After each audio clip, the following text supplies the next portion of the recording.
guys, it's Josh Reviews. Guys, I said in my last review that I'm going to be reviewing a movie based off a short film. Well, today you're going to find out which, well, you saw the thumbnail, so you know what movie it is. It's The Jester. Okay, for those of you not aware, The Jester is based off a series of short films on YouTube. I remember back in my heyday when I actually watched those heyday. I watched them like 5 years ago. I remember watching those films and I was like, that's solid. That's a solid thing. Cool character. I think there's a lot that could be done with that. I'd like to see that turned into a feature. Lo and behold, they turned it into a feature. This came out in 2023, which is kind of crazy that this is 2 years old. I didn't get a chance to watch it, and I didn't watch it in 2024. I was planning to review it, but then a buddy of mine said that it was really bad, and I hadn't followed it. I hadn't looked at reviews when it came out. I just kind of oh, that's cool. They're making a movie. And I never really bothered. Anyways, my friend last year said it was really bad. I was like, oh, and then I looked at the reviews. I'm like, oh, it's really bad. So I was kind of like, oh man, I really wanted that to succeed. So anyways, here we are, 2025, reviewing The Jester.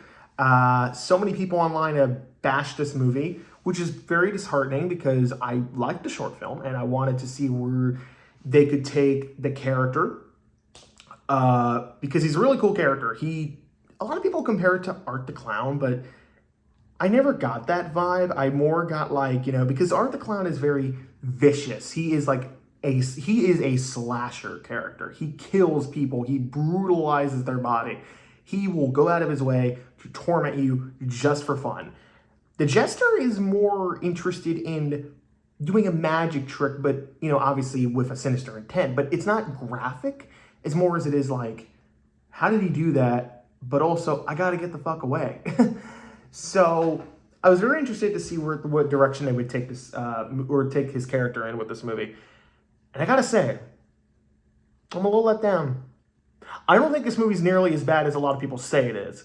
But I will agree it is a disappointing movie, or, movie considering the character. And my main issue with this movie, this is a family soap opera or melodramatic, whatever you want to call it. This movie feels like a soap opera instead of a fun horror. I don't want to say comedy because Jester isn't a comedy character. I mean, his character is, you know what I mean? He's a jester. He's a clown. He's supposed to, but this is such a weird direction to take his character. Now, again, I want to say I didn't hate this movie, but I was like, whoa, what is this story? Because immediately you're introduced to this, I think his name's John. You're introduced to John, and he is the dad of two daughters. He tries to call his daughter, try to do some sort of redemption, and he gets killed, and it's a month or two, or I think it's a few days actually after his death. It's their funeral's being held, which is crazy time because typically funerals take a while to set up before or after the death. Anyways, so the movie follows these two. Oh my gosh, I'm blanking. What's the terminology? It's what's the term? It's half sister. Well, anyways, we're following Evelyn. And she's kind of a bitch. Her character really acts mean, cruel to, people because she's kind of hard-headed, that type of thing.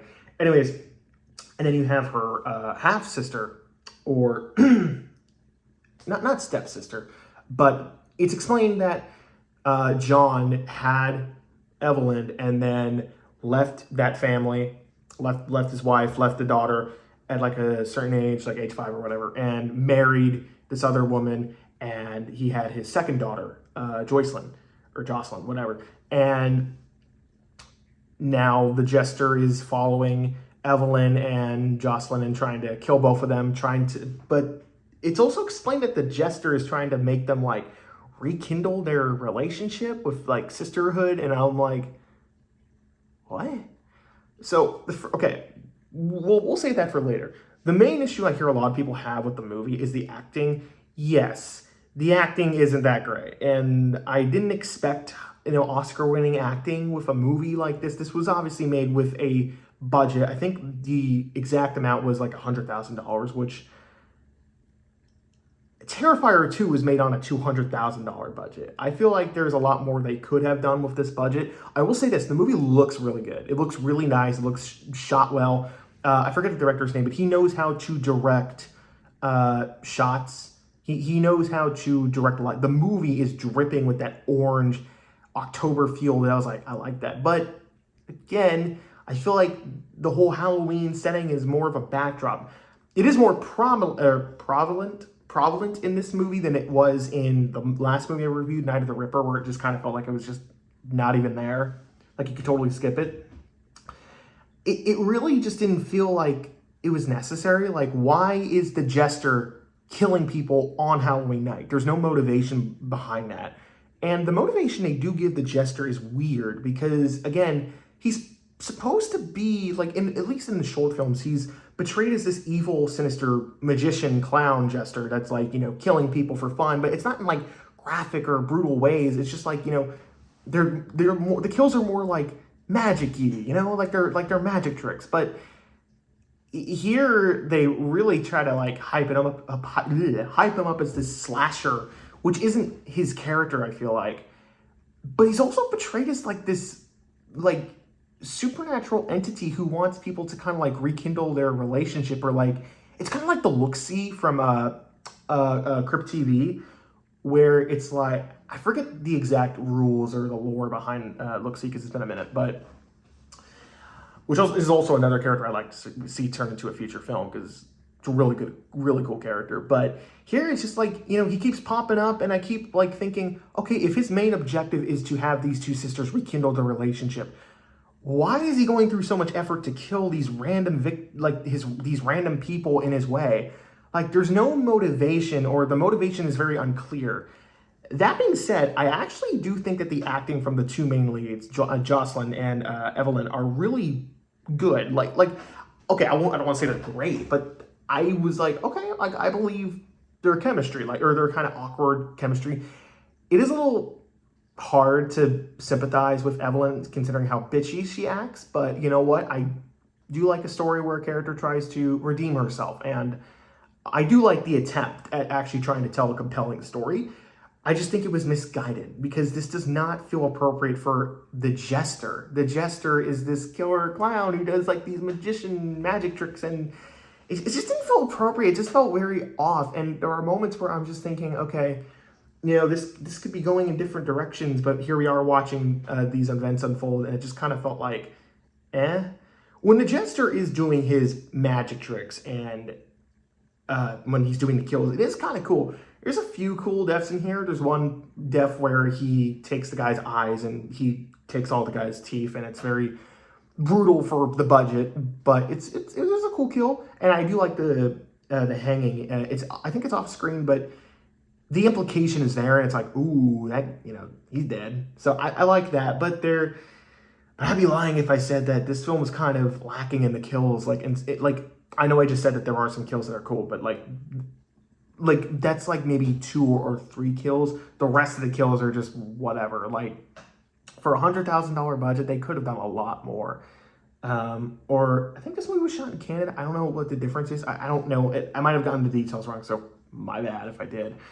But I feel like this movie was a missed opportunity to really like do something clever with the Jester, because he's a cool character. I've seen the short films. I know what he can do.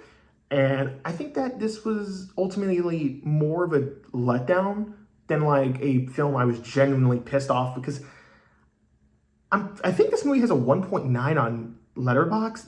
I don't think it deserves that rating.